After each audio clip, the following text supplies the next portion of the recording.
'Twas the night before classes, when all through the house, two creatures were stirring, and they were much louder than a mouse. The lights were all dimmed, our screens powered down, in hopes that the next day we'd take on the town.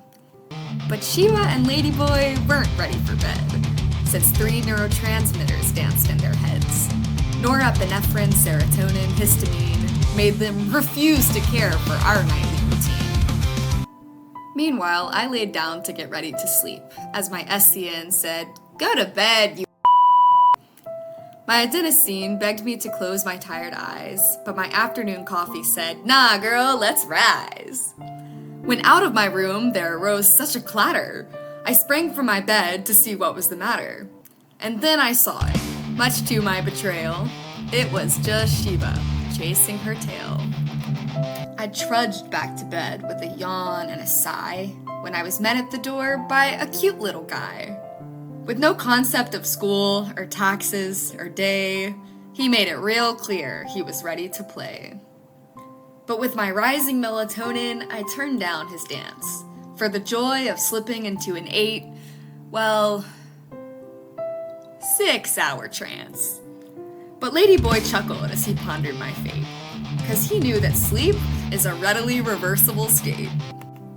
When I finally laid down to clear out my mind, my VLPO said, "It's my time to shine." It called its inhibitory powers to come out, and just using GABA, it started to shout. "Now TMN, Rafi, and Locus Ceruleus, your NE, serotonin, and histamine will ruin us. And lat hypothalamus, your orexin must go. Let's lower it down till the daylights glow." At the start of my slumber, my sleep was transitional, as Ladyboy did what, for him, is habitual. He tried to awake me with a scratch and a bite, causing my sleep to be non-existent or light. But I eventually fell into my second sleep stage, when my brainwaves went into a visible rage. The sleep spindles and K-complex shot up with a whee! Then delta waves came when I moved to stage 3. Then began the 4th stage, and my sleep was then deep, so Ladyboy knew I would not hear a peep. I slipped into REM, the stage Sheba awaits, 'cause she always dreams of her favorite playdates. We all got our rest, and this cycle repeated about every 90 minutes till our night was completed. Then before the sunrise and before my alarm, I felt 4 little paws make their way up my arm.